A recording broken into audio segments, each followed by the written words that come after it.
Good morning, ladies and gentlemen, and a very big thank you for giving up your Sunday morning on this glorious day in Warwickshire to come and take part in this talk and debate.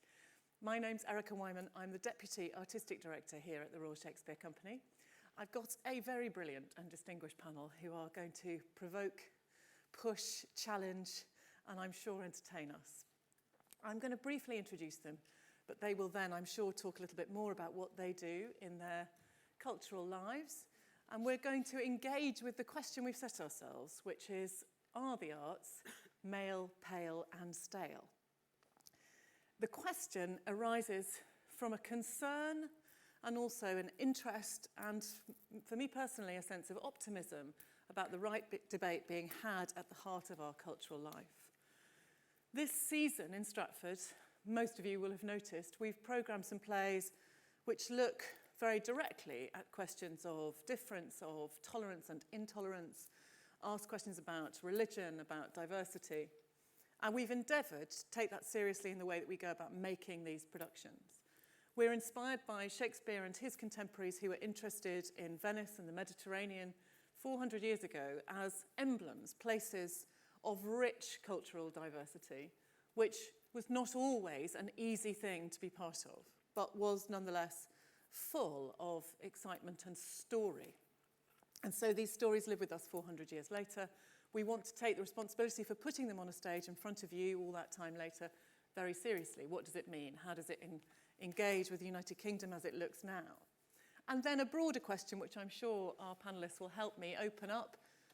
Therefore, what does it mean to make art in the 21st century in a place like the UK, which is in itself very diverse, and yet do we always feel confident that that diversity is represented on our stages, on the walls of our galleries, in our national debates, full stop. So, without further ado, Carrie Michael, I'm very pleased, has joined us in the other Stratford.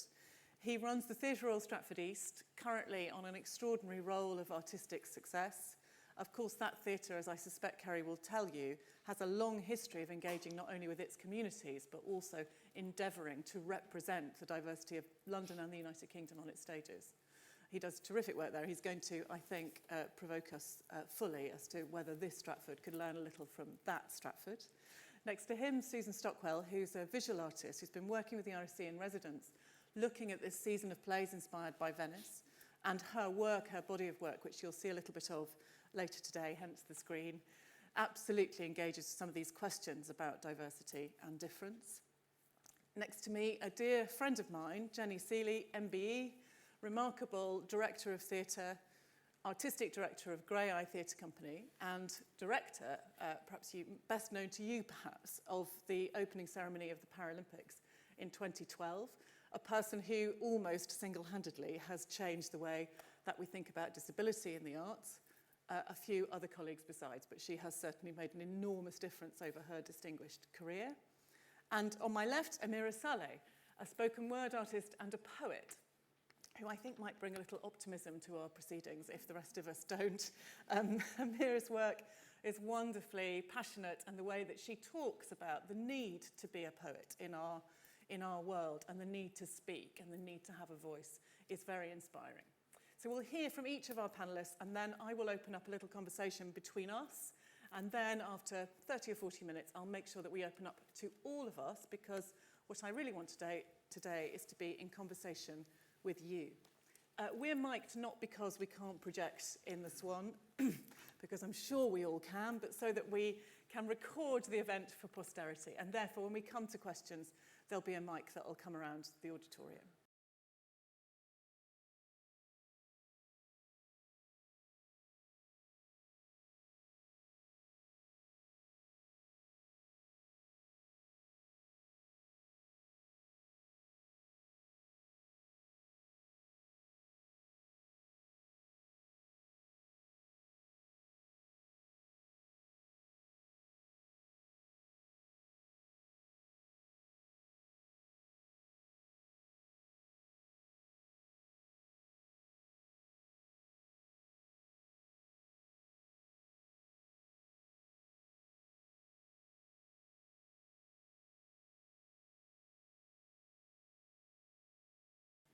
So perhaps if I can turn to Kerry first. You've written and recently quite extensively on what it is we're getting wrong in the arts. And I'm only slightly afraid, because Kerry has been, I think rightly, very vocal about how national institutions, for instance, the Royal Shakespeare Company, ought to take this responsibility around diversity seriously. Kerry, could you kick us off?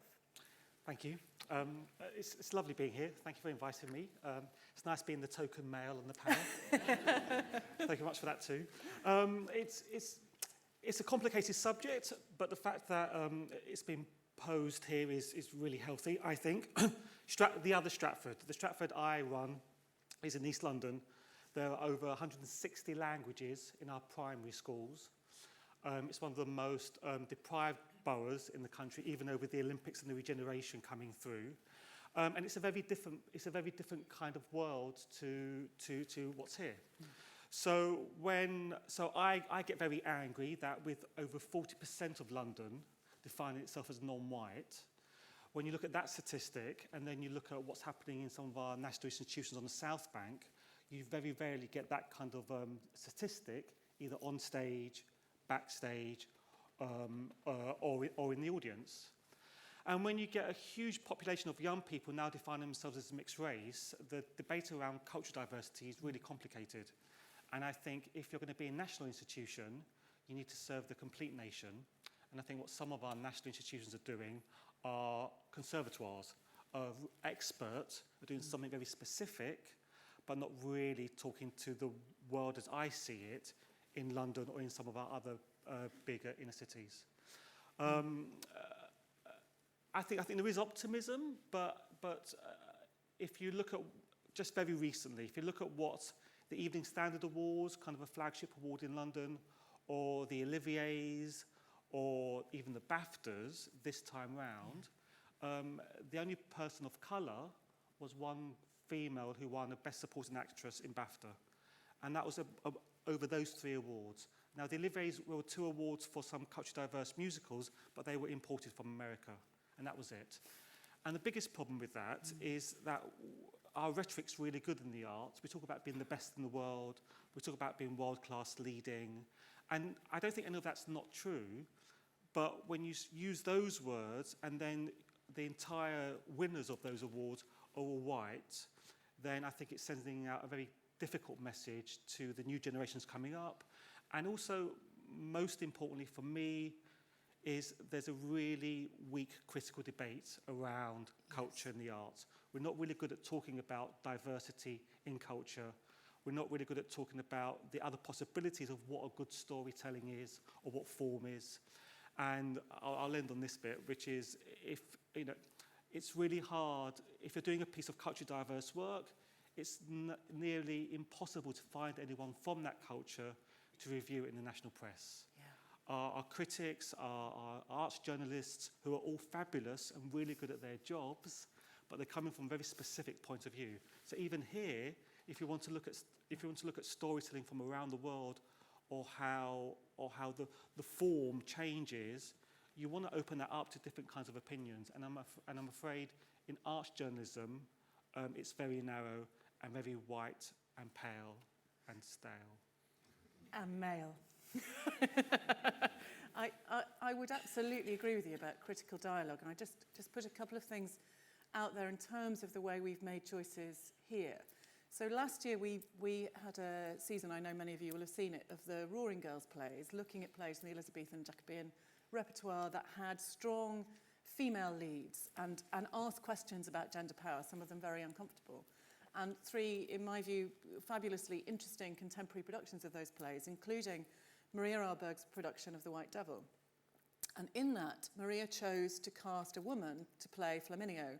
And so Flaminio became sister of Vittoria, and the play had a different complexion. And one of our national critics, it's very easy to go and look up who it was, for whom I also have immense respect and properly engages with the repertoire here and right across the country, well, almost the country, said that the difficulty with that choice was that you could no longer see through Flaminio's eyes as a kind of everyman character. And I thought this was a very important moment because Actually, what that's suggesting is this: if you're looking through a man's eyes, it is every man. If you're looking through a woman's eyes, it's about women. Another example is that when we programmed the Swan season that's currently running, and we announced it to quite a distinguished body of critics, we're incredibly lucky at the RSC that we can command the interest of a very wide range of critical voices. The room was all white, the room was mostly male, and we announced what I thought was a rather significant fact, which is that the production of Othello that's currently in rehearsals, it opens in a couple of weeks' time. Hugh Quarshie playing Othello was going to have a fabulous actor called Lucia Masmati playing Iago, and therefore Iago and Othello would both be black. And what would that do to the questions around racism that the play gives rise to? And not a single critic remarked on this or wrote about it. What they were really interested in, and it is interesting, is that we were putting on Love Sacrifice by John Ford, and we hadn't done that before. And that is interesting, and Love Sacrifice, extraordinary play, and it's lovely to have discovered it. But I was very struck by how the critical discourse immediately came around at a play by a white, dead man.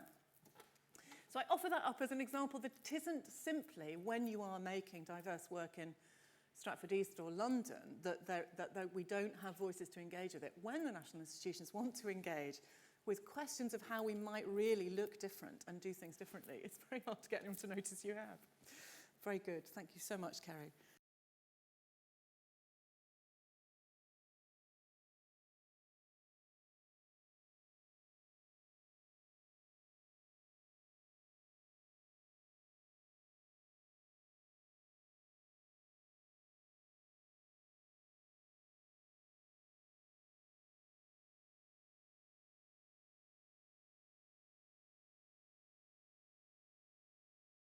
We're putting a lot of store by you being optimistic. Feel free not to be, Amerah, but I'd love to hear from you your perspective on whether you really think the arts are in fact male, pale and stale, or are we worrying in a particular corner?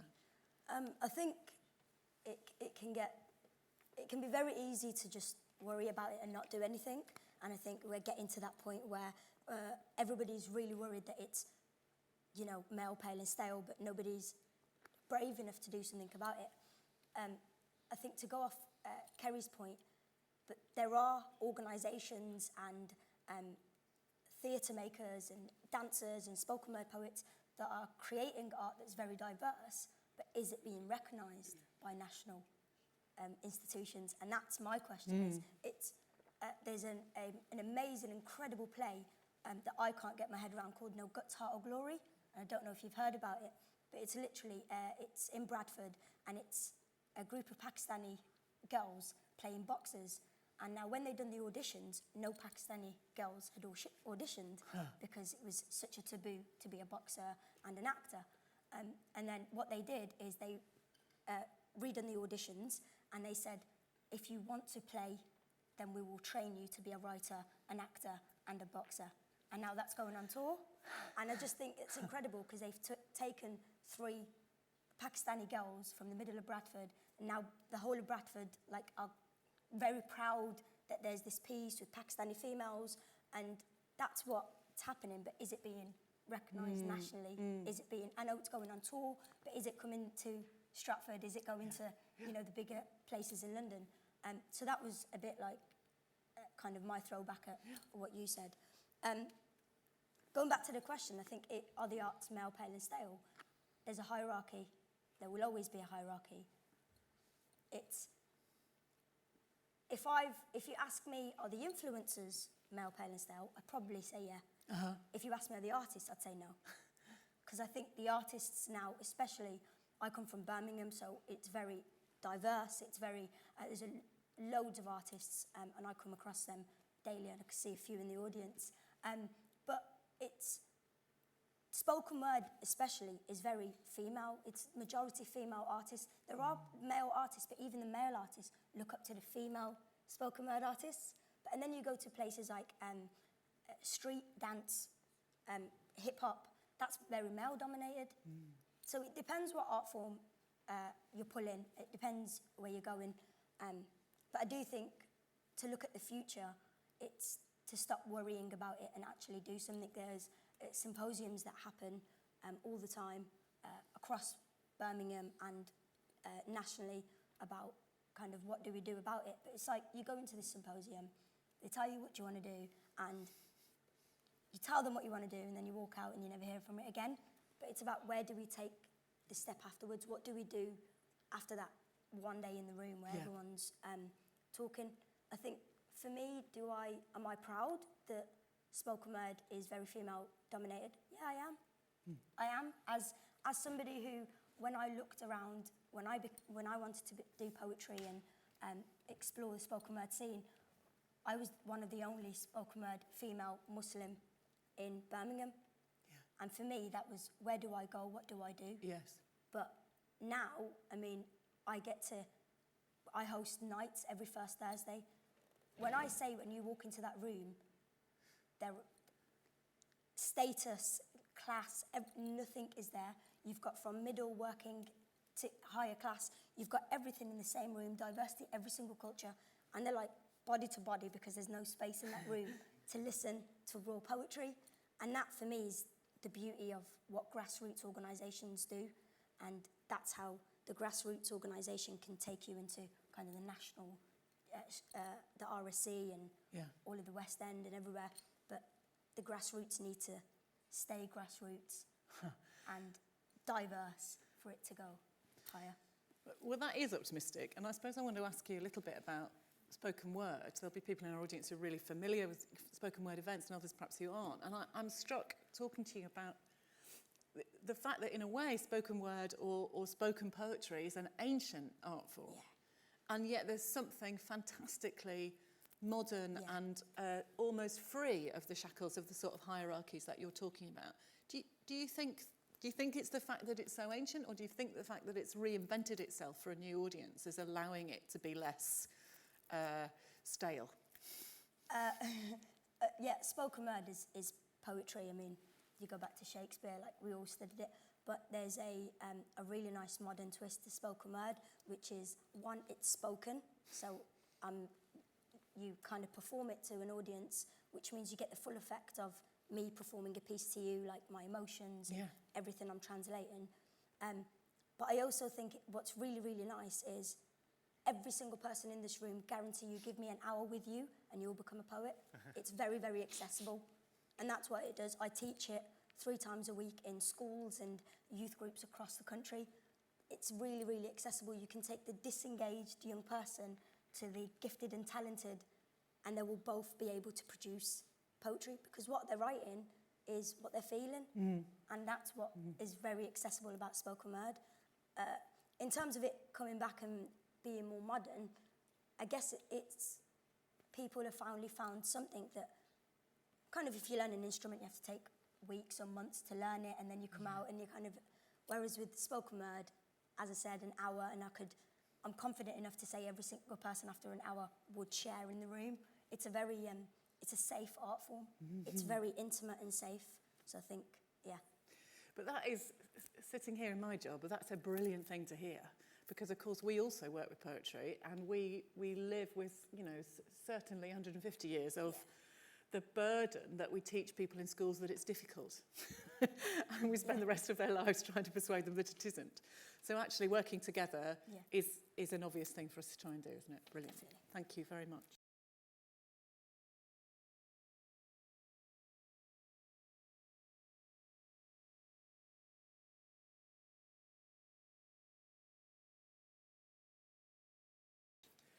Susan, could we come to you and get a perspective which I know will be different from the visual arts, and also I suspect you're going to talk to us a little bit about gender as well as thinking about diversity in its broadest sense. But we're going to see some images.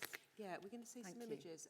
I'm a visual artist, so I think what I'm saying is a little bit different, but there are crossovers as well.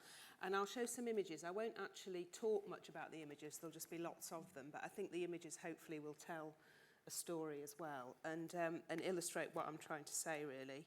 And I'm talking very much from my experience as a female artist as well.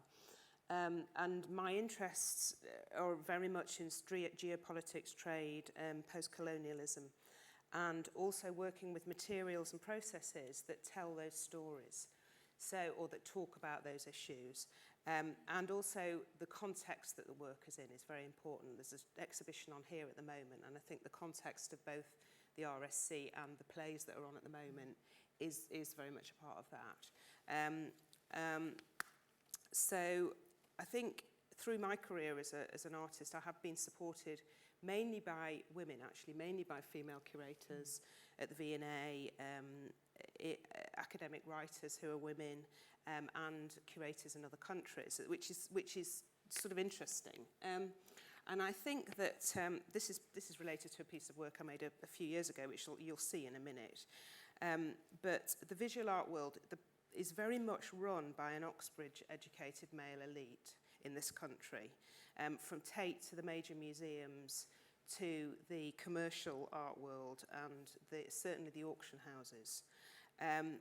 But it is sort of a club, it's sort of a boys' club, and it is that commercial art world is very concerned with art as investment. And it is the establishment, completely and absolutely, and it really wants the status quo. It is in its interest to keep it. And I think that visual art is really a sort of plaything of the hedge funds on one level. So, that's the negative. Yeah. But, it also is it's a strange kind of world because they exist parallel. Yes. So, and one needs the other in a way. So Yes. it's quite interesting when you think about Yes. it. So this is a poster that I found in a shop. And it's made by the Empire Marketing Board in 1927, which I was kind of shocked that it even existed. And it made me and I made a piece of work from it, but it very much made me think of this image. So I wondered, have things really changed in those 300 years since those original empire builders, the likes of Cook and Livingston, and, here we are. Ta-da! So, and then I made a piece of work actually from that, which was where the empire builders' heads were printed onto these sails that was shown at the Royal Geographic Society. So, there's this sort of line and taking from those images. Yes. And, but between that commercial world that I was talking about and artists and other art worlds, there is a massive disconnect. So the majority of artists and their concerns are very different. And I was thinking of Rothko the other day. One of his paintings sold for $46.5 million. He would be turning in his grave because he would be horrified that happened. The work for him was very much about spiritual development.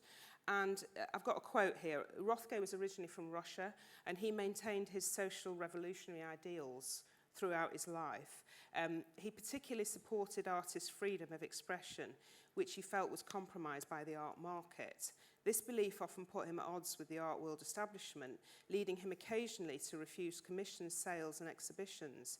In 1953, he refused an offer by the Whitney to purchase 2 of his paintings because, to quote, of a deep sense of responsibility for the life of that the pictures will lead out in the world. So he had this real kind of conviction. So it seems ironic that, 40 years later, his paintings are that bigger commodity and worth that, are sold for that much money. And that kind of leads me to a concern that I have about the funding of public institutions, because as funding gets cut, I think that public institutions, museums, galleries, I suppose that goes right across, Yes. are very vulnerable to market manipulation. And that certainly in the visual art world leads to artists, being chosen or not being chosen because their politics don't fit. So I think that's really quite dangerous, especially at the moment. And the visual art world is not unionised in any way, so I think that's particularly, there's no unionism whatsoever. There are attempts, but it doesn't really seem to work. So I'll just go through a few images here. Major museums also work with a handful of galleries and buy from those galleries, and also are advised by those galleries and the auction houses. So, you've got this kind of circle that goes round. So, but on a more positive note, moving on,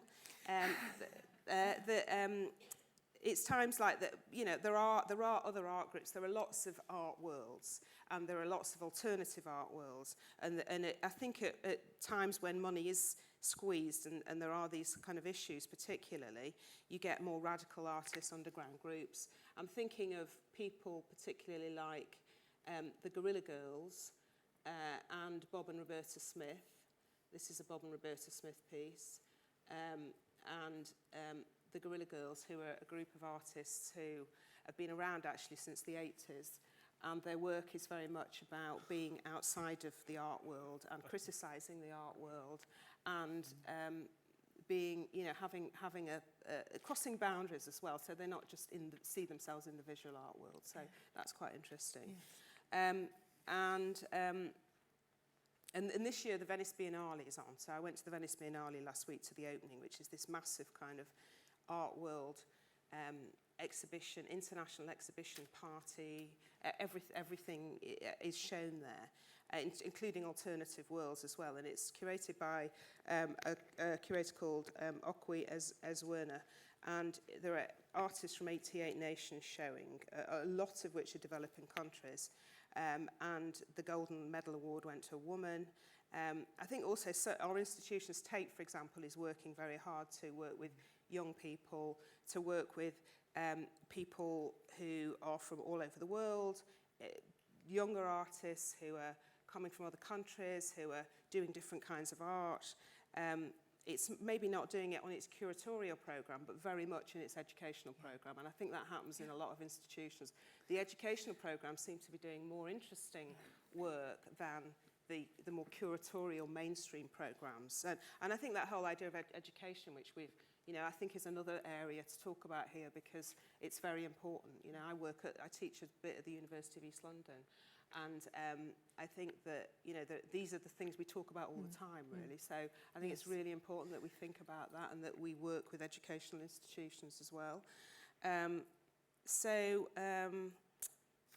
Yeah, I think that's really what I want. I worked with Tate a couple of years ago on a project called Hyperlink, which is funded by the Paul Hamlin Foundation, and it's aimed particularly at 16 to 25-year-olds who wouldn't otherwise go to museums and galleries or put off for whatever reason. So they're working very hard and doing really good work to encourage young people who wouldn't normally go, who wouldn't choose, or it wouldn't be in their culture to go to the Tate, for example, to get them to come to Tate on a regular basis. So, you know, there are positives. But, and, you know, it's a sort of strange world that works on where you have these different worlds within worlds. So I don't know if that's like theatre as well. And also just working, I did a project over the last couple of years with the National Army Museum working with soldiers. And I think that, you know, that as an artist, I choose to work on different projects and in different worlds, and that's very important to me, you know, so to move between those worlds. So I think a lot of artists are very active in that way, and that's what you're saying, I think. So, yeah, so thank you. Thank you very much, and I urge you, if you haven't yet, go and see Susan's exhibition, which is a wonderful expression of her relationship with the plays, but all the things that she's been talking about. A couple of things I want to draw out and maybe touch on with Kerry and Jenny. So I think there are some interesting parallels with the theatre that are a little bit less easy to speak about. So the art market is this sort of recognisable idea of a group of people who are driven by money, driven by the value, the financial value, the monetary value of the work. I think actually when you talk about the award system we have in the theatre, there is an element of that which we find difficult to express because, as you say, Susan, the difference between a piece of work that's made with integrity by an artist because they're interested in a story can become a phenomenon and a worldwide success in the theatre. And suddenly, those are the shows winning the awards. And what does that mean? Where did it start? And do you recognise that? Do you recognise that, Jenny? That we also have this kind of group of individuals who are interested in the theatre because of what it can earn. And you're absolutely right. I think we think we're in a subsidised model in the arts, but we're not. We're in a mixed economy. Yes. So we're told if we're lucky that a third of our income comes from a box office or raised funds and stuff. So only a third is subsidised. So therefore we have to be successful. We have to keep telling the world that we are a success to bring in the corporates or to bring in the box office. So that ends up meaning you end up playing towards there's an awareness of who might be sponsoring the work, and there's awareness that you need celebs and stars and 5 stars to have that success being pumped out for it to then kind of have a business model that's sustainable, and that's really problematic. And is it a challenge? I sometimes find it a challenge the other way round, that therefore if your primary driver is to increase diversity of the artists with whom you're working, or to tell a story that's an unfamiliar story, you're put in a corner that's marked, this won't earn you that kind of money. It's not in our heads that we can think of that those two things in the same box. There are three problems when we talk about the word diversity. For one is that we get scared by it. We're scared we're going to say the wrong thing and get told off, because it's all about blame culture at the moment, this conversation. But also when we talk about diversity, we kind of hear amateur, we don't hear professional, and we hear poor. We don't think there's money in diverse work. Yes. We think all diverse audiences can't afford to buy a ticket. They can, they just choose not to in our sector. Yes. And that's the problems we need to sort of unpick with that. Yeah, very good. So thank you. So I think there are absolutely some parallels, and I spent a little bit of time in Tate about 10 years ago, actually, when they were thinking about how they could really shift their diversity, and they had the sense that we were doing it well in the theatre, which at the time made me laugh. But I can see that we can sometimes move quicker, but actually we hit the same curatorial difficulties at a certain point as to what's driving the choices. Well, that's where I mean, it's almost like these worlds need each other. You know, I'm not meaning to sound like, oh, you know, the big bad art world, and it's not. It's, no, sure. There is a relationship, and one sort of needs the other. But I think going back to the image of, you know, the empire builders. Yes. You know, I do wonder how much in this country, how much that hierarchy at the top has actually shifted and changed, Yes. and how much that still controls all of us, really. You know, look at the government. You know, and is it really, you know, what in that level, what has really changed in this country from the time of the empire builders? That what they call them, you know, even that whole mentality of calling themselves the empire builders. Yes. The fact that there was an empire marketing board, you know, horrified me when I found those posters. I was absolutely, you know, and then I read all about it and researched it, and I was amazed, really. But you know, it had between the wars, it was made in order to promote empire goods, because that, you know, so but I sort of, when I think that, you know, in my world, I'm not in that. I'm not in the government. You know, I'm not on that level. But I do, when you look at where they're all educated and the backgrounds and their economic position, you wonder. Yes. I wonder, because I don't really see at that level things changing that much. I see them changing at other levels, and people being more open and more diverse and more interesting in a lot of ways, you know, to me. But I just think, well, you know, hang on a minute. What? I mean, when I found those photographs, I thought, ooh, that's a striking similarity. Yeah, horrifyingly striking. Brilliant, thank you. Well, that helps me to dare to ask Jenny.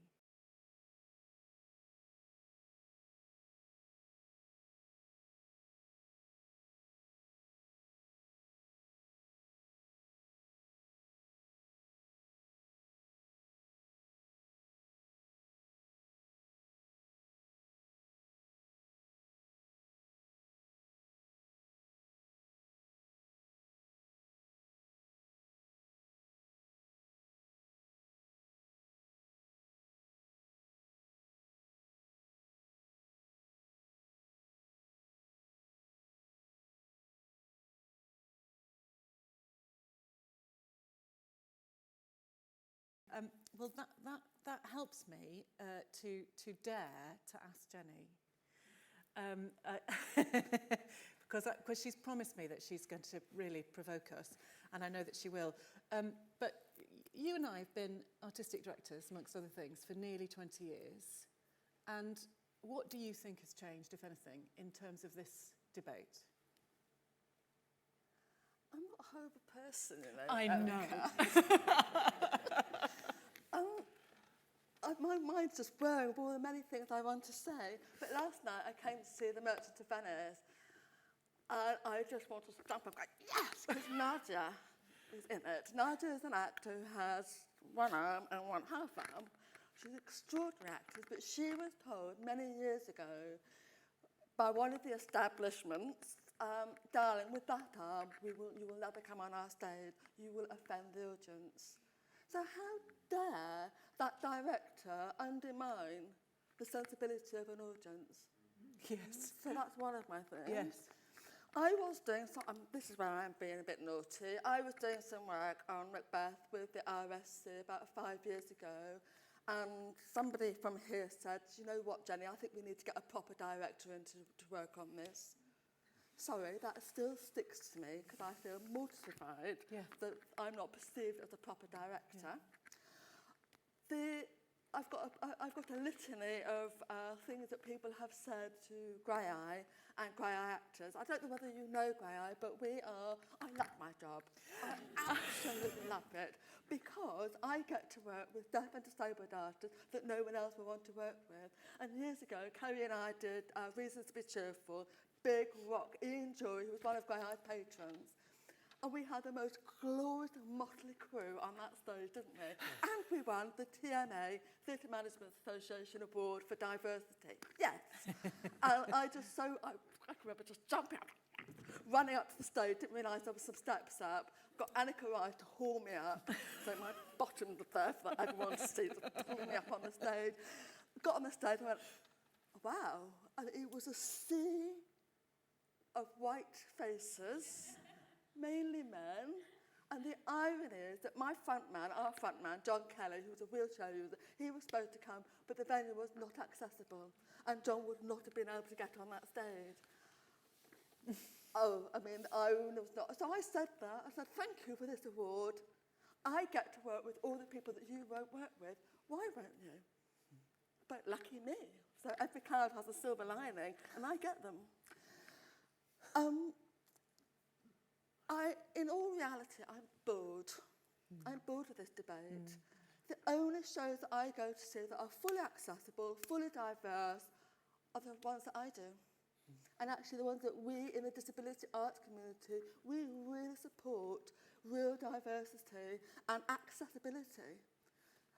Someone said to me when I was working with Dundee Rep, one of their rep actors said, when I was exploring the possibility of the character of the mother being deaf, and I had a deaf actor working with us, and I went, oh my God, Ali, this was R&D, and I said, the fact that the mum's deaf, that gives another whole texture to the fact that she doesn't want her son to get married.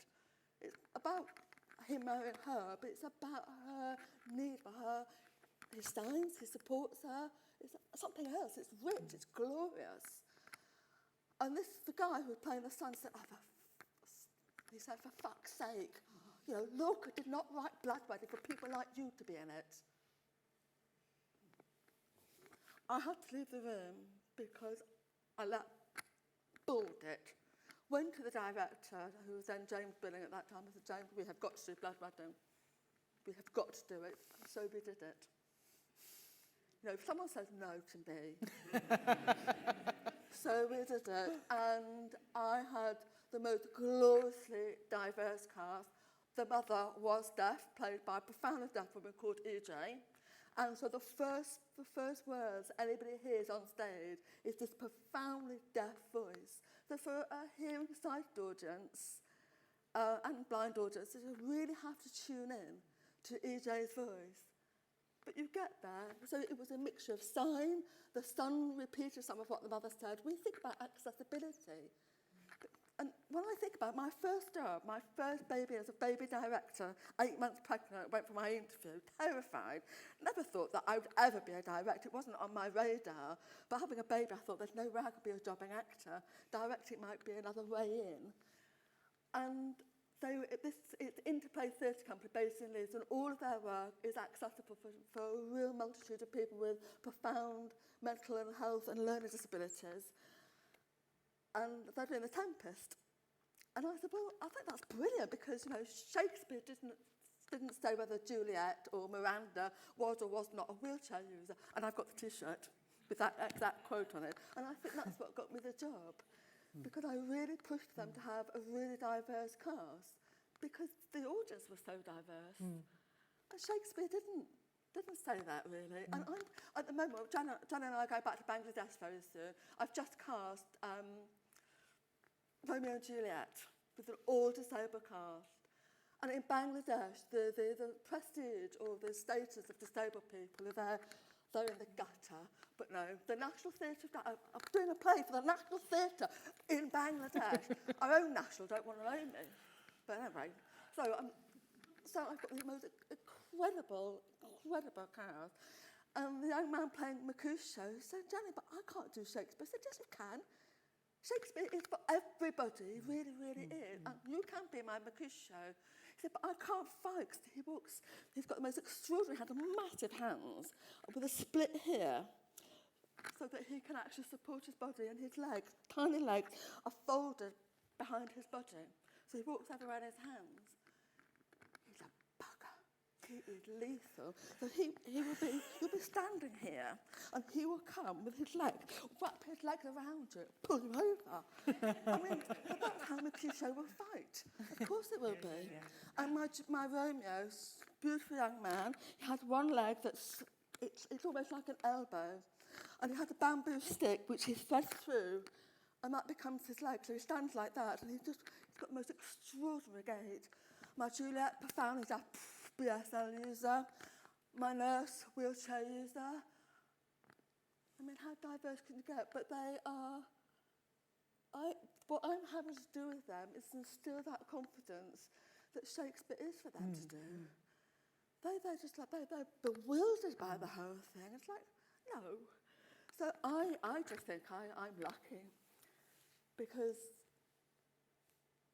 the work I do is constantly and always will be diverse, because I don't know any different. But when I go to the theatre, I'm bored. I'm so bored. And there's so little I can actually go to see. I have to make sure that I'm not washing my hair on that day that it's interpreted. And there's very few signed performances. And I know there's a lot of deaf people that like captioning, but I watch caption on the telly.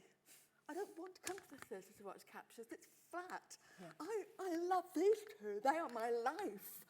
And when they're on stage, in the mix of everything, how exciting is it? And people think that having sign language on stage is distracting. I don't know whether you're familiar with Sarah Kane. You know, every other word is the C word, really, with her, or the F word. She's a woman of expletives, beautifully chosen, obviously. But when I went to see... I think it might have been Phaedra's Love. Yes. Phaedra, at the gate. Yeah. No, it was at the Arcola, which is a very, very wide stage. They put the interpreter way over there. So there's about 12 deaf people all sitting, watching the interpreter, and all the action's happening over there. But every time there was a swear word or the C word, the entire hearing audience would look to see what the sign for that was. It's that, by the way, but anyway, moving on. And so I said to the director, why did you place her so far away? He said, well, it's distracting. I said, no, it's really distracting to have a whole hearing audience go. But if she's been in the mix, you as hearing audience, sight audience, you can filter her in and out. But for me, it means I can see the actors. I don't pay 35 quid to watch someone standing on a corner. You know, so, but it's, and I remember Erica, way back when you did the little violin, coming to me in tears saying, Jen, I've got a deaf actor, Neil Fox, and she said, but the other director of the theatre wants me to dim the lights because he finds the signing is in the way. And my deaf audience can't see my lovely, lovely deaf actor signing. Can you remember that? I do. So we have moved a long way, but there's still a lot to be done. And we've talked about training, we've talked about fear, but we really need to look at our society. Our society is so gloriously diverse, and that has to be on stage. It has to be. So I've been saying the same thing for 25 years. And I've got one more conference on the same subject at the National Theatre in 2 weeks' time, and after that I am not going to sit on any more panels. I think we have to do that rather than sit in gab. I agree, of course, on almost every front. I want to ask you a bit about the audience. because that's true, that did happen, and created a lifelong passion for me of integrating sign language. And I know you're right about hearing audiences immediately relaxing about interpretation and interpreter when they're in the action. Everyone is just watching one show together. And I'm very pleased to tell you, I think you know, that we are at last starting to integrate sign language here. And we did it with the Christmas Truce, my show on the main stage this Christmas. And we haven't announced this yet, but I am going to do it with Midsummer Night's Dream next year. So the first time we'll have integrated an interpreter actor into a Shakespeare. So things are moving in the right direction. However, I think one of the reasons that things have gone backwards in some places, haven't consistently gone forwards, is that we are so keen in the theatre, I don't know if this is the same, like, by the sound of it, Susan, it is the same in the visual art world, to worry about who's going to come and how much they're going to spend, that becomes our reason for everything. And so we found in the theatre that lots more people came to see captioned performance. Why? Partly because in a theatre like ours, with complex 400-year-old language, quite a lot of people who are not deaf or hard of hearing find it useful to have the captions. We made a mistake over several years to think that that was serving people who want to or need to have the production in BSL as well as in English. But that tells me that we do this all the time. We do it around all sorts of diversity, which is to say, and Kerry's referred to it, if we can't get an audience for it, we can't do it. So how do we change that sense of actually our whole audience would be interested in a more diverse range of artists on our stage? I think for me, it's about that, because it's been a blood wedding. We've got a deaf voice, we've got signing, we've got captions, we've got live on stage audio description. And if there's an all hearing, all sight audience, all those things are still there. It's what I do. So to make sure that every single performance, every single night is accessible. So if someone thinks, oh, actually, I want to go to theatre tonight, it's there for them. Yes. I really have to plan. Looking at your brooch, thinking, right, Yes. 183 performances, 24 are accessible for deaf audiences in 6 months. I really have to work out. I've got very little choice of when I go to the theatre. Yes. So I think that's what I like to do. But it's the aesthetics of all of that. It's interesting. Yes. It's really interesting. And, you know, for sighted audience hearing audio description, they go, well, I can see. Why am I being told this? Oh, actually, I can see, but I'm seeing something different. So it's about, it's not just access, it's art-led access. And that's what I love. And I'm not saying that all of our productions are 100% uber accessible, but we try. And I love it, it's that exploration. And I was just thinking last night, I desperately wanted to have Miley Cyrus on the ball. Sorry, the pendulum. There's a big pendulum in Merchant at Venice. But thinking, and then I said, I put the interpreter on that. Yes. But, you know, there's a lot. Jen's an actress and an interpreter. So why is she? There's 3 or 4, there's loads of them. You know, that they could be a character, speaking character, and then signing. So you can mix and pick. There's so much to do. And I think when you're working with BSL, with actors, you know, some actors will say, oh, what's your character feeling? Oh, my character's feeling a bit sad. Well, that's not enough. Is that heartbroken? Is it just flippant? What is it? Because how that gets translated, is it sad or is it... There's so many different variations. So when the interpreter, we're working on what is the meaning of that.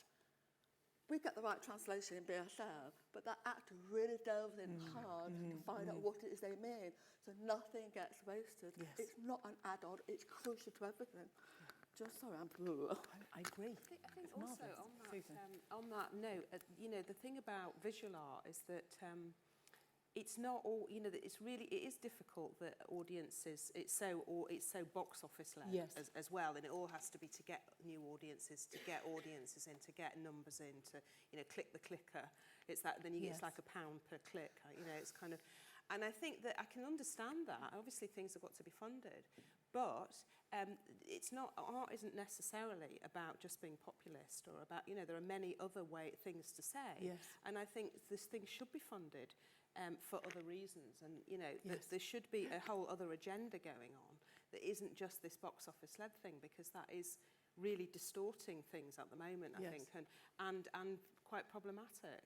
And some of the, you know, a lot of art isn't just to please people or make them feel happy, or to, you know, it's to ask questions and to explore and to be challenging and to be difficult. So, you know, just the fact that it's popular is you know, it's frustrating, I think. That. I want to come back to Kerry on this, because it seems like we're getting a sort of picture of box office on the one hand, funding on another, although a lot of our funders would say the more diverse the better, but actually when faced with how we define a hit or a success, it's not always the same as what they're suggesting we might do to increase diversity. Do you find yourself boxed in by those issues? Yeah, I think it's complicated and slightly sad, because I think we're going to go into much tougher times than where we are at the moment, which is kind of slightly the obvious thing to say. But I suppose, and if you, there is going to be less money for culture and the arts. We know that. There's another there'll be another budget in July. For whatever reason, we're going to get hammered by government, and also on a local level, local authorities. The arts funding is going to disappear, and all the other bits that help support the artist or the company or the emerging group is going to be really hard. So there'll be less room to take risks. So we're going to end up in a model where we're going to be in the performing arts, which will be far more American-based, where it'll be down to subscribers, individual patrons to support the work. So you're absolutely right. But I think art in the sense of exploring who we are as a humanity, is going to be far more on the fringes, and we're actually going to be looking to other people to be doing that around the world, because we're going to turn this to an American model. I fear.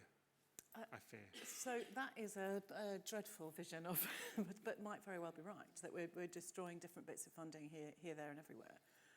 A question that arises for me, for everyone on the panel, is how do we speak truth to those people who are really making those decisions? So Jenny says she doesn't want to be on another panel like this. I know exactly what she means. You know, we're having an interesting conversation. We're already interested in this subject, and yet we don't see enough change. And I spent a lot of time in Newcastle before I came to the RSC. The way that funding collapse is affecting the regions of the United Kingdom is outside of London and some very fortunate bits of the southeast, like Warwickshire, is even greater, even worse. So the diversity of voices, even from around this country, is narrowing. And I feel very strongly that we ought to find a way to be saying, actually, we're not just going to challenge the government on the question of arts funding, but on all sorts of questions around the makeup of our country and how we think and value our country. And I think we've stopped doing that. I mean, all of us, perhaps with the exception of Amerah, have had fairly direct connections with government and have to do our jobs. And I wonder, I don't know if that's true, Susan, but I mean, thinking about an institution like Tate, for instance, and the RSC, you know, having those direct connections, are we in danger of endorsing what Susan sort of shows us in those images of a different kind of empire building and a different kind of male, stale, pale governance of our country by only arguing about the funding? I'm an optimist. I am an optimist. I really am, and I'm optimistic on two levels. One, I'm kind of we have a strap which is a People's Theatre, and it wasn't mine. It was Joan Littlewood's back in the day. You know, the British People's Theatre, and I think there's something that's happening now which has never happened before. Is that we're disseminating information in a far more easier, quicker way. So there are a number of reviewers and bloggers coming online who have an independent voice, have a fresh opinion on outlook on life, and as their platforms mature, there'll be a credible alternative to the establishment in that sense. And also the other thing that I'm desperate that we do is, with all due respect to the RSC and others, big doesn't mean best. Yeah.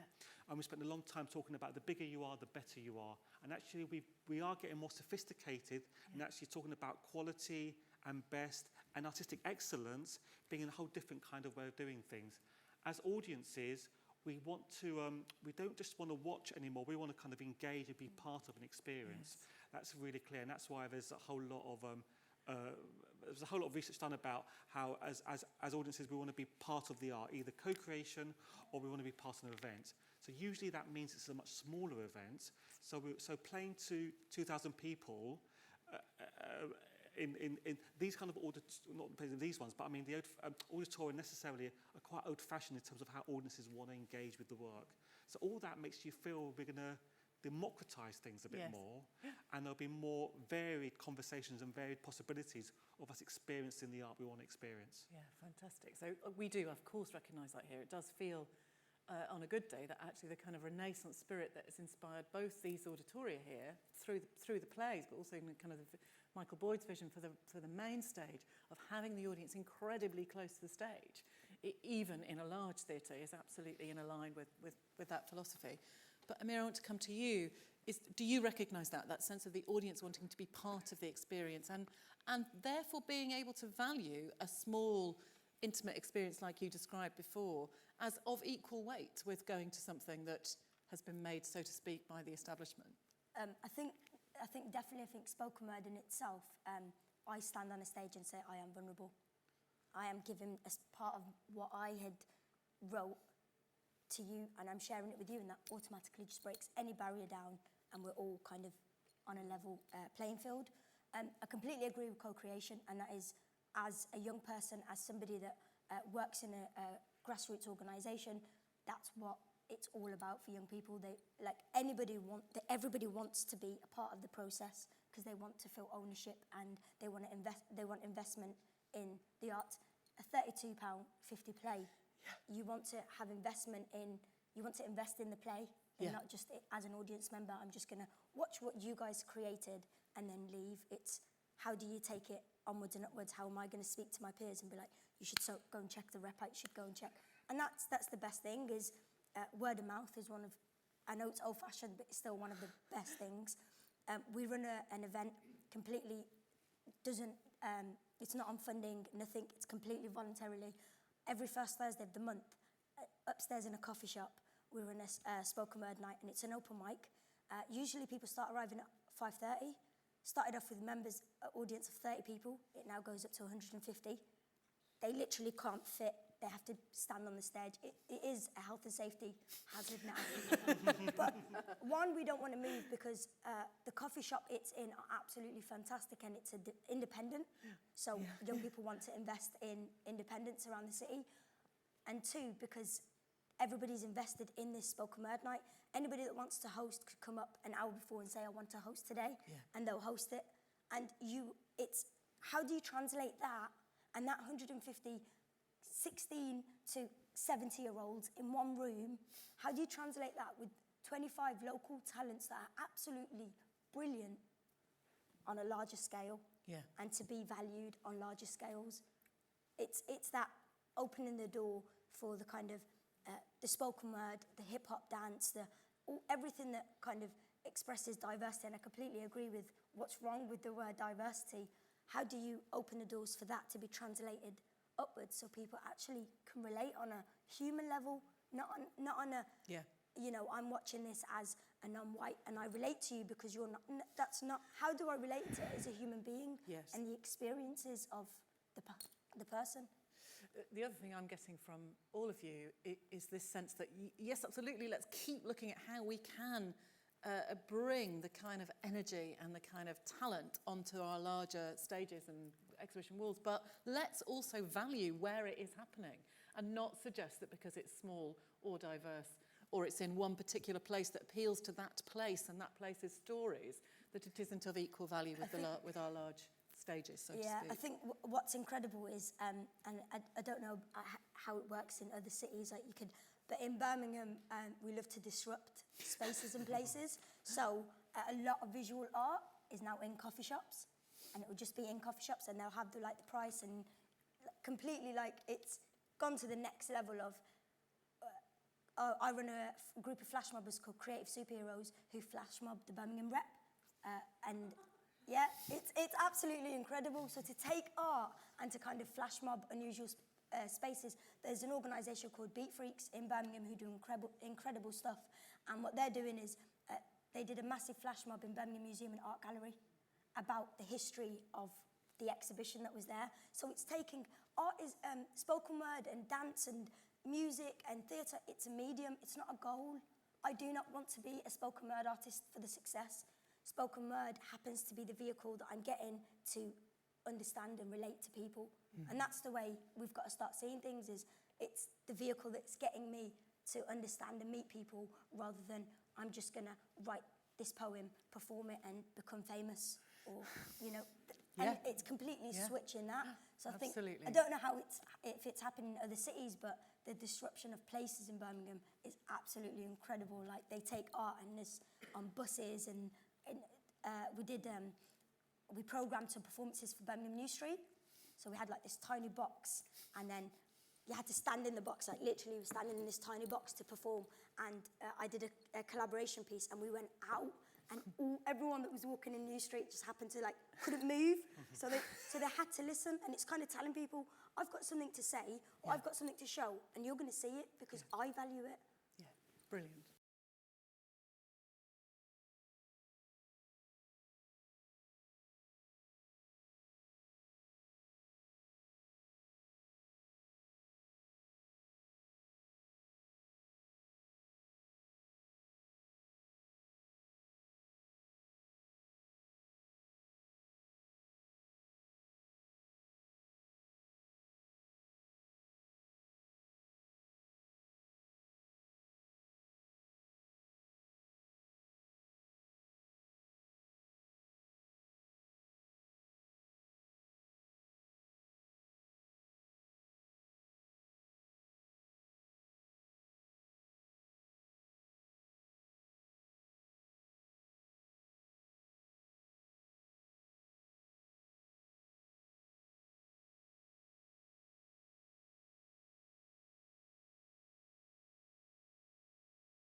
Brilliant. Thank you very much. What a brilliant note on which to go out to our audience and to have a conversation. We've got just a little bit more than half an hour. I hope you're not going to be shy. As you can see, I encourage the panel not to be shy, so you must say what you think. But can you put your hands up if you've got a question, and we'll keep chatting. Yes, I can see. Oh, good, a couple there. Gentleman there, and then we'll come to the lady here. Thank you. Yes, sir. Could I say, in relation to the remark made by Jenny Sealey about the disabled actor in Merchant of Venice, when I come to the theatre as a member of the audience, the important thing is that I can hear the words. And the disabled actor was one of the clearest speaking actors that I've heard on this stage for quite a long time. And I praise her for that. Thank you. I appreciate diversity in casting, but it is so important that the words aren't lost as a result of diversity in casting. Thank you, sir. And I would say that we take very seriously, but don't find it terribly easy, to make sure that the things we're talking about start at the beginning of actors' careers, that making sure that they have the training opportunities and also the confidence to know that something that they might do in their lives is speak Shakespeare on that big stage. So that's all part of the conversation I think we're having today about, if we want diversity, we have to have it from the very beginning of people's dreams about what it is they might do in the world. Thank you. The lady here.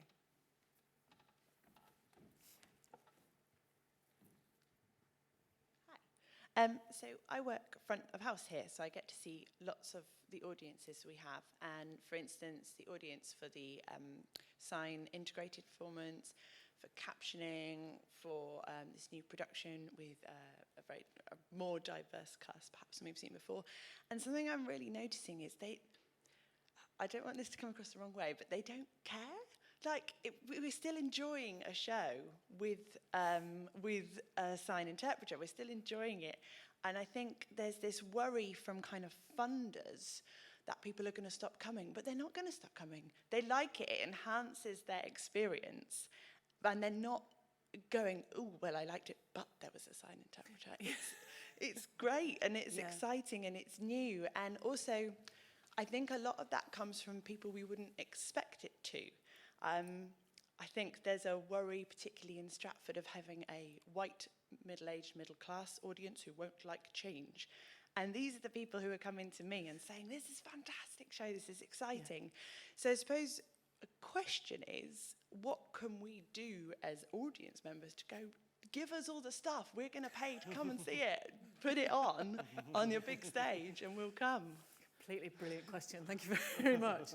I'm going to come to Jenny first, because this is what you were saying about how dare we assume that our audience thinks they want something over here and anything else is going to put them off. What can the audience do to tell us that we should be much braver? When we were doing the Threepenny Opera, we interviewed some audience members, and one audience member, at the beginning of the show, we had all the actors in and around the foyer busking, and one of the Arts Council officers was watching the show, and the person next to them went, oh, excuse me, but you know those people that were busking? They're on the stage. Do you think we need to go and tell front of house? You know, we need to get them off because the play's about to start. The play started, and John Kelly, who's out there busking, and now, you know, he's the narrator, and this poor person said, they're in the show. Oh, that's brilliant. But when they were asked, they said that they might not have come if they'd known there were disabled people in it, because it's never crossed their mind that disabled people could be actors. And I think it's a big institution. The more you have deaf, disabled artists on the stage, a real diversity, it becomes commonplace. We get used to it. It's like EastEnders. You know, we've got Lisa Ham at one, great, but it's a start. That needs to happen. And just because I have to use this as a platform, I'm sorry. We've been talking about funding. At the moment, I'm not sure about grey eye security. Not that we won't get our funding from the Arts Council, but me and my deaf and disabled artists, we have this fantastic scheme called Access to Work, which means I could do my job because it means I can employ Jen and Mary. I can have my interpreters in rehearsal. It's brilliant. So I usually have on average about 30, 35 hours a week for meetings, conferences, rehearsals, all the rest of it. And then they told me last year that my hours were going to be cut from 35 hours a week to 72 hours a month. So I have been in battle with the government to stop this, and they are really cutting down our hours. Many interpreters are thinking of quitting because the deaf person can't guarantee whether they will or will not get that access to work support. So that means interpreters won't have a job. So for every deaf person that loses work, so does an interpreter. So the employment statistics are getting two for the price of one, which is brilliant, not. But then they're also closing the independent living fund, which means that, you know, like John Kelly, who's my frontman and Reasons to Be Cheerful, Sophie, all of those people who live independently, they're having that cut, so they might have to go back to living in care homes. And no longer will they be allowed to live independently, no longer will they be allowed to come and work for me at Grey Eye. So I've got another battle to try and save the campus, save disability arts, and in the wider community, not just for theatre. Yeah. So this is where we desperately need you and you know, to be on our side, to make a case. If we really do want diversity, we really embrace equality, inclusion, all the rest of it, it has to come from the top down as well as bottom up. So, I'm not pleading. Yes, understood, heard and understood. And I didn't know that about access to work. It's horrific, because that's suggesting that you only need to work 72 hours a month in rehearsals and in public, which is not true. We need you every minute of every day. It seems to me that something in this question is about, and you've touched on it with that example, is about how people buy tickets as opposed to how they feel when they get into the theatre. And this is a particular challenge for the theatre, because we need them to book in advance, or at least we think we do. And you know, all of those habits about how we encourage people and the perceived value of the theatre, we've talked about a couple of times, about the ticket price. I agree with you. I think ticket price is often not a barrier once the right thing is on offer to people. And where there are discounts, they're not always taken up by the most diverse communities, so we know that it isn't the only issue. But I think a really interesting point is whether we are saying the right things to our audience, whether in fact we're making an enormous fuss about a tiny bit of diversity, as opposed to making a consistent fuss about absolutely normalising the most diverse stages and exhibition walls that we can. And actually we mix the message. So we say, this is something for you, this is something for you, and we kind of divide our audience. What do you think, Kerry? Yes. I think, yes, you're right. I think our narrative's not very good, and it could be, it's what Jenny talked about earlier, is two things. One is, it's about, I mean, all this stuff is about making great work. Yes. And that's why we do it. Yes. Because it actually, we work in diversity, with diversity, not because it's a funding condition. Stratford East doesn't get extra money for working with more non-white actors than any other theatre. We've got the most culturally diverse audience in the country, more culturally diverse artists than anywhere else, and we do it because actually it turns us on. Yes. It's who we are. Yes. We want to talk about stories with those people through those eyes, and that's kind of why we do it. So it goes back to talking about what Jenny said about it's really exciting, and that's why we do it. Yeah. And the second thing is, which you talked about earlier, about the thing about representation. If I thought there was a disabled actor, I wouldn't come and see it, and it's about that fear and the lack of representation of those people. In the mainstream. Yeah. And I don't know, Jenny might want to talk about this, but we all thought the Paralympics was going to change the world, and it didn't. Yes. And we kind of wanted, and you know, you can still count the amount of people of colour on our TV screens, and until we get more, and I think the TV's got a lot to play, can do a lot for us, because it beams through all our front rooms, and I think that we also need to work with them to help expand the debate and expand the representation. So it then feeds through into our theatres. Yes, because there's something we sort of revert to the norm, even after an extraordinary moment like the Paralympics. I was intrigued by the immensely successful and confident white middle-class women fronting the election campaign for the BBC all the way until election night, and then not being allowed to do any talking.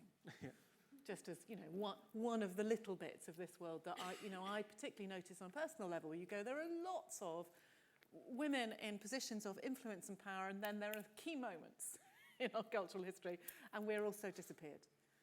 Jenny? It's one of my favourite moments doing the powers. It was about 3 o'clock in the morning. We'd just finished a production meeting. I mean, God, they worked just hard. It's like, oh. And John and I walk across the field of play, just absolutely walking on the main stage, which was being set up with our Declaration of Human Rights book stage. Walk across and we thought, oh my God. And they had inflated, it was at night time when they tried and tested stuff, and they inflated our image, our blow-up Alison Lapper. I can remember, Jen, it was such a shock. We weren't expecting that. And so she was about 30 feet high. And we just stood there and, oh my God, it was the most incredible thing, because Alison Lapper divided London when she was on the 4th plinth. You know, for us it was an image of femininity, of power, women, pregnant, disabled, glorious. But some people thought, oh, how dare you put on something so repulsive. I think so, you know, I think for the Paralympics we had that stadium to just get people to think about where some of those thoughts come from. And my friend who lives in Greece, was listening to it in Greece, texted me and said, Jen, the commentators are going bonkers because they say we've got all these statues in and around Greece, but we would never think about having that as an icon of brilliance of awe. So only will London do that. So I felt very proud of that. Yeah, quite right too. Let's take another question. Lots of hands up now. Yes, the lady in the middle, I think, was first. Thank you. Thank you. Well, I was just thinking, I've actually seen some of your spoken word art before. And, well, first of all, I thought it was really good. But I'm interested in spoken word myself because I think there's a link to the whole issue of funding and the fact that the government is stripping back funding for art, or that's the plan anyway. But the thing about spoken word is it doesn't need that, because it's just the artist creating something that comes directly from your feelings for anyone. But I've looked around and I've searched on the internet and I can't find anywhere where I could go and see it or go and perform it. So I think there's an issue of making it more accessible to everyone, and especially young people who are discovering more about it, and who, talking to my friends, are a lot more, or not a lot more, but are very aware of the issue of diversity and wanting to just create art. So how would we manage to make art and make spoken word art especially more accessible to people everywhere? Because obviously you've got the things in Birmingham, but I haven't seen anything to do with it here. Are you based in Stratford? Yes. Yeah. Amira. Well, we brought Level Up last year. I don't know if you came down to Level Up. We brought that Level Up down to the RSC. But for me, it's about getting the people that are interested, like yourself or your peers, and then kind of sitting down and just meeting up and being like, coming to the RSC and saying, can we use your cafe area once a month? Or going to a coffee shop, can we use your area? And actually just setting it up. There are all the Birmingham artists, I can tell you, search them on Facebook and ask them to give you advice, top tips, or ask them to come down and meet you, and they will come.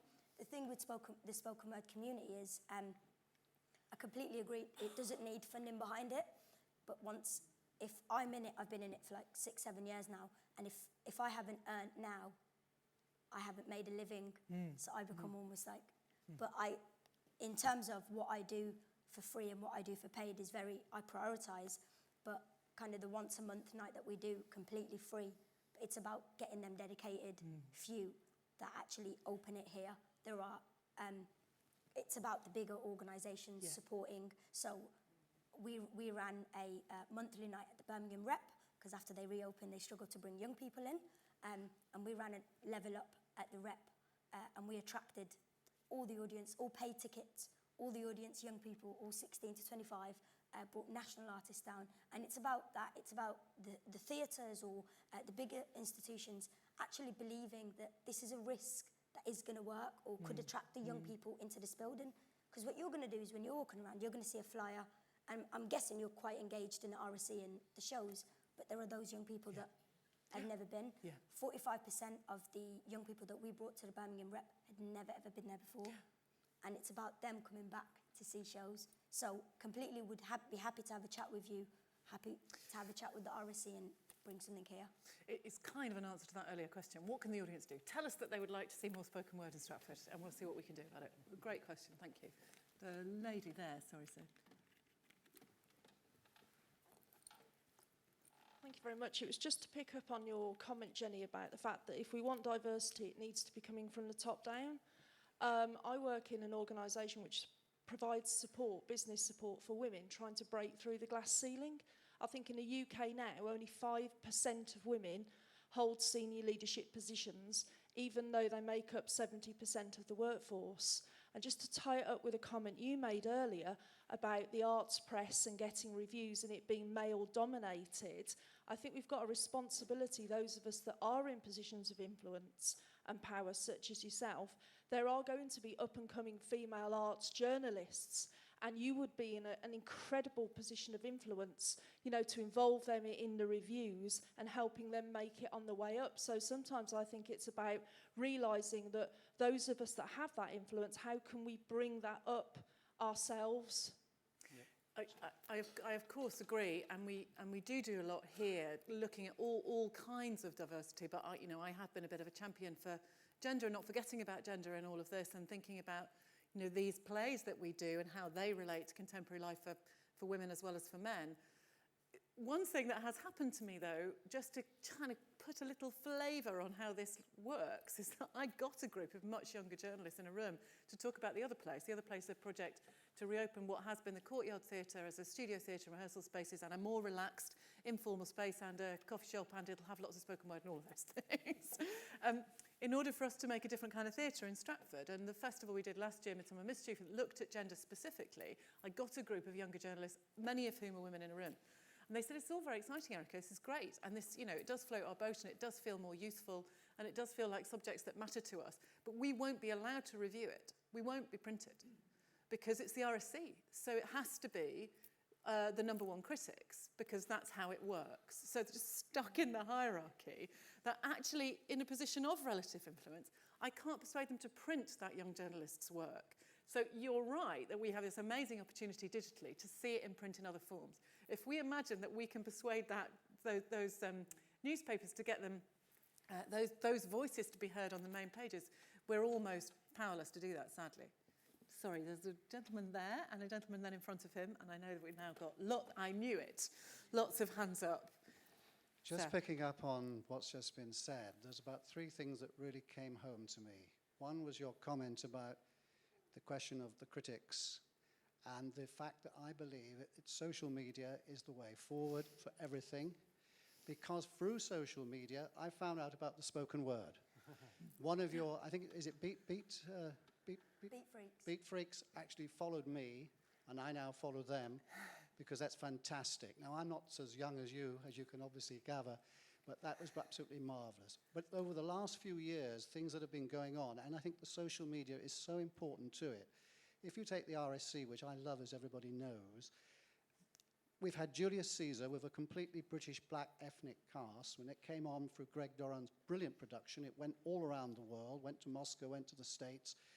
I wasn't big enough on social media then. I would have pushed it more. I tend to push the product that I believe is necessary for the helping it. Secondly, last year we had in the old courtyard Kelly Hunter's magnificent for autistic people. And that was one of the things that really touched me last year more than anything else. And third, as I've just said, the Beat Freaks. I think this is the way forward, and I think that they will be better than reading always about Michael Billington and everything else in the national papers. Thank you.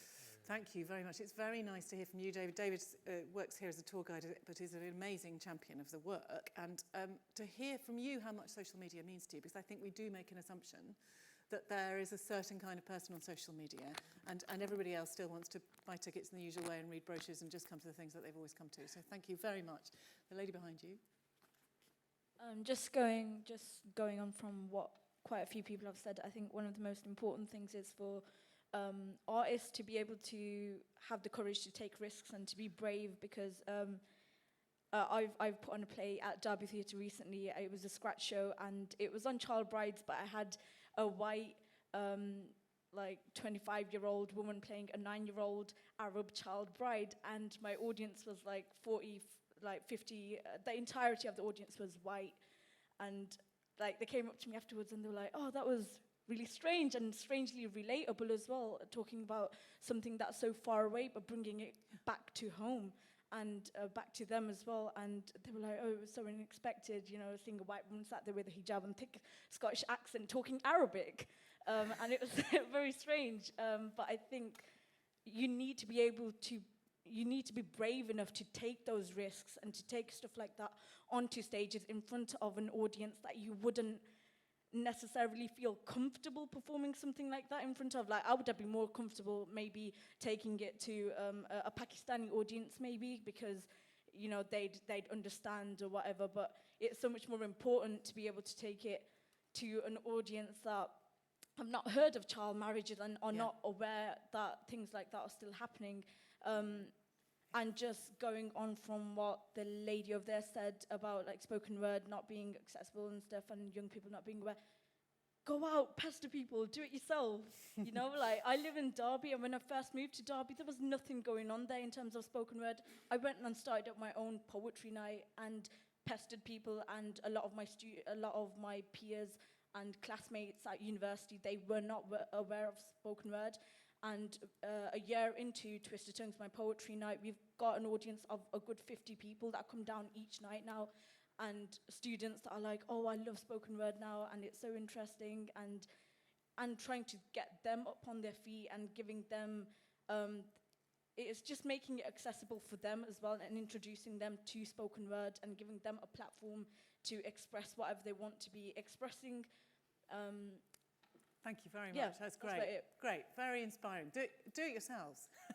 Let's do it ourselves. Let's make the national institutions take it seriously. I've seen you there, sir. I just know this lady's had her hand up. Thank you.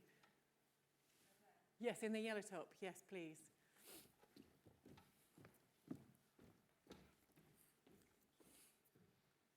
Hi. I guess my issue with this debate, and it's something that Jenny touched on, is how bored she is with it, is when I looked at the debate series that the RSC had, excuse me, the only women on any panel was the panel about women. The only disabled person talking was on a panel about disability. I think one of the biggest changes in normalising seeing diversity is by just making it normal. So my question is, where are the women in the panel about is Othello racist? Where are the disabled people in is Merchant of Venice anti-Semitic? Why are only hearing impaired people interested in a debate, in this debate? Why are the other debates not being signed? That's my question. Very good question. And I don't have a simple answer. We didn't decide not to include them. We did that thing. Absolutely. You're absolutely right. So it's a very good caution. And we try very hard to remember that you've got to just keep thinking about this, not just when you're talking about it, but when you're talking about all manner of other things. Thank you. We will think on. Another question from this side, and I'll come back to this gentleman here. Yes, the lady there. Hello, hi. I want to ask about front-facing staff. Hi. So I worked in front of house in theatres for 15, nearly 16 years, and every single recruitment session that I have run as a manager, I have walked in and seen a sea of white female faces. And so we're talking about bar staff, ushers, people like that. And you get excited if there's a boy, let alone somebody from a different background. And if there is a boy, you pray they're going to be good. And if there's somebody who's non-white, you pray really, really hard they're going to be good. So how do we get the people in the room? Because actually, I do believe that when people are in the room, that's great. That's like 75, 80% of the battle. How do we get them in the room? Because in both of those, the places, I've worked for the National Theatre, I've worked for the Royal Shakespeare Company, and actually it's a blind process. Their names are taken away. So how do we get them to the interview process? Yeah, very good question. And connected, I'm sure, to this question about what can the audience do to express itself? Because if you walk into a building and nobody looks like you, then it's not going to help you think that it's for you. Kerry, you've done lots of really interesting work around this area. Just because we haven't got much time, but just there's a lot of good stuff written about how you can get more, how you can improve recruitment, how you can get people equal so they can apply, and there's lots of outreach work, and there's lots of different kind of mechanisms in which you completely rethink from the beginning how you message it out. The thing, bit I want to say, which is slightly more provocative, is what you should do. You should knock on your artistic director's door and say, because you're doing a certain kind of program, we're only getting a certain kind of audience who think they can work here. And if you change your program, then when I have to recruit my front of house staff or my bar staff, I'll get a very different kind of audience, a very different kind of applicant coming, because they think this theatre's for them. At the moment, they don't. And if you still got a job after that point, then you might have some luck next time round. But that's interesting. You're absolutely convinced that it is programme-led. Completely. And the programme will shift people's perceptions of whether it's for them right through the organisation and the different kinds of staff. There's been research. There's been research about, we have the most diverse audience in the country, and it's very mixed, and it's quite young. And we're playing to 86% capacity, and we're in the lowest engagement borough in London. But 59% of our audience is also on concessions. Yeah. So it's quite complicated, but it's all absolutely governed by the programme. Yeah. What you put on stage depends on who works there and who comes to see it. And people need to take a hard look at their leadership at the top in terms of the creative choices they make there. Because when they put something on the main stage and they've done a whole year of putting lots of white work on the stage, they say that that's the only great thing, that's the only great art out there. It is great art, but there's other stuff too. Yeah, no. Here. Amerah. I know we're all on the same side, but I slightly disagree. I don't think it's program-led. I think we're in this kind of cycle of where me walking into the RSC is weird, because that's not because it is, but that's because people have told me, or I've always assumed, or me getting off the train in Stratford is weird. And that's kind of a cycle, and I don't break that. And if I'm not breaking that, then it's not. So I kind of disagree that it's program-led. I think it's just the people have got that perception. Having an open day and bringing kind of from Bhangra dancers to all across, kind of on the foyer or whatever, has people kind of wanting to come in and try it. Oh, I didn't know they do this. Oh, I didn't know. So I think, like, for me, being a resident at the Birmingham Rep is a massive, like, wow for me, because when I started as a playwright, and when I first came in, I was like, where do I go? Like, who do I go to? And somebody had told me to go to a program at the Rep. I was the only Muslim on that program, and I was the youngest on that programme, everybody was over 30 and I was 16. And I remember being at the rep in every single session throughout the whole year. Nobody, it was a taboo that I was kind of the tokenistic female Muslim wearing a scarf. But if they'd actually acknowledged that and kind of even make a joke about it, it's fine, then at least our laughter is mutual, we've connected, and then I wouldn't find it so weird. But now, 7 years later, I run nights at the rep, and I'm also the resident artist this year, for me, makes me proud and proud of the theatre that they've come such a long way, because I felt like that at the beginning. So I do think it's changing and doing it, innovating how you do it, or how you engage with the public to either be ushers, but I think it is people-led. It's a cycle that we've constantly been told that we just carry on and believe it, because it's easier.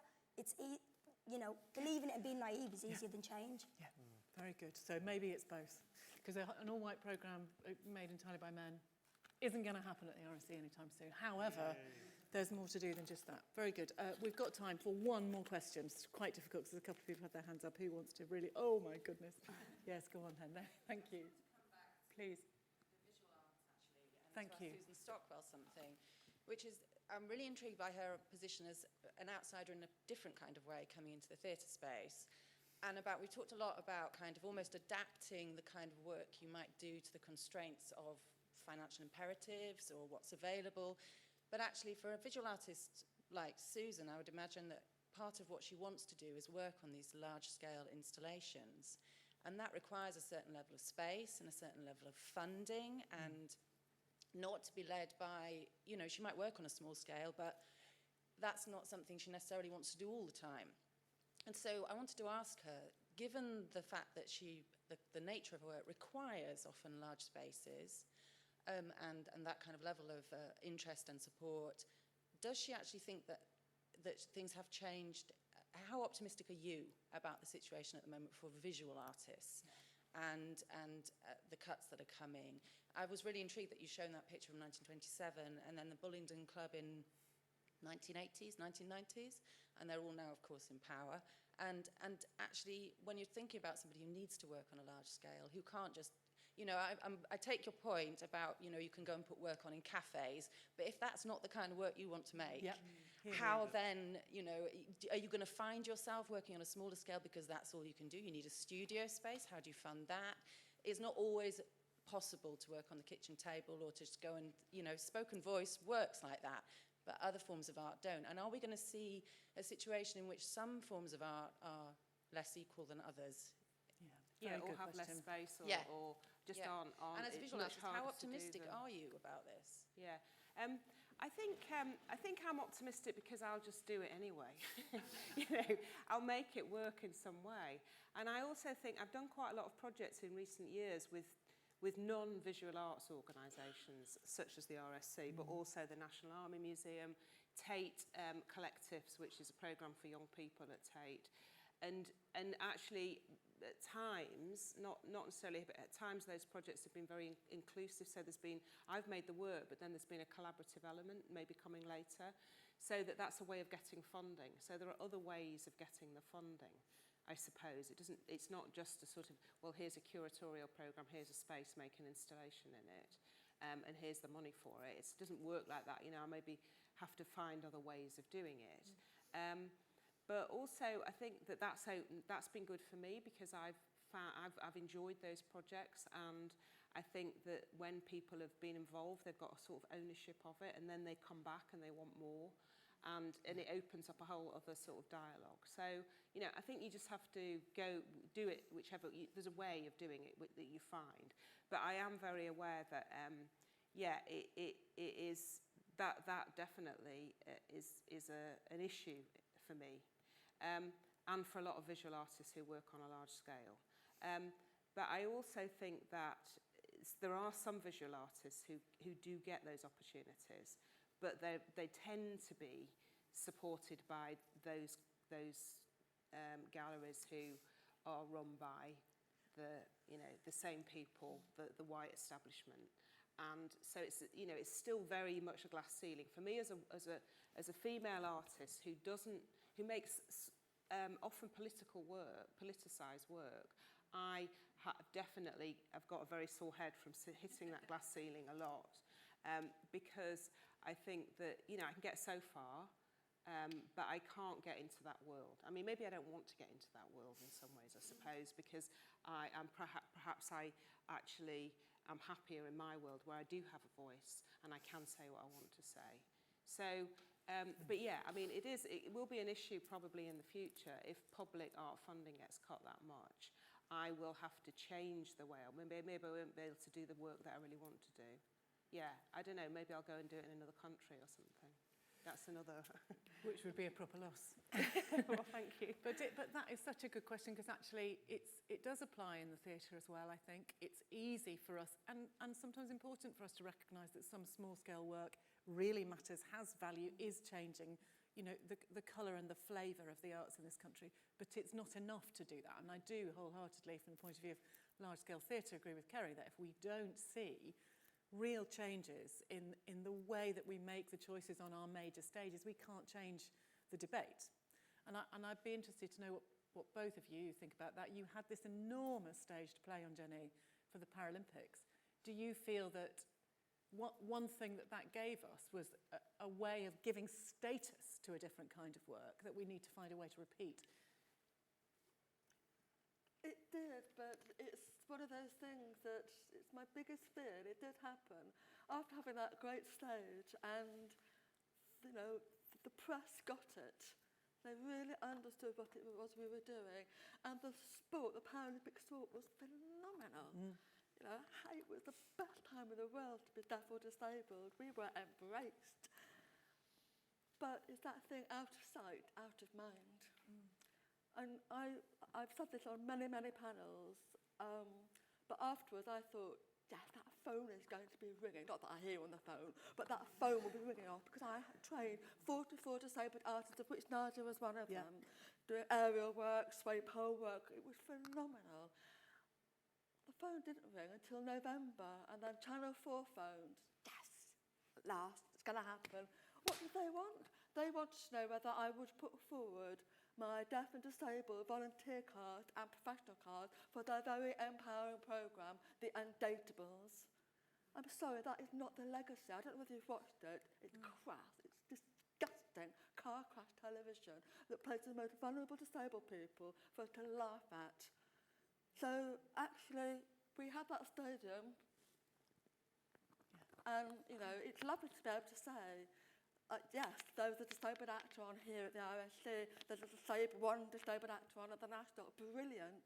There's lots of us. No, it's just a one-off thing. Anyway, don't get me started. I won't. It breaks me. Yeah, it's infuriating. Kerry, I'll give you the last word about the first word and the last word to the only man on the panel. I don't know, but I am intrigued, because I know you feel very strongly about making sure the larger spaces are available to the most diverse artists.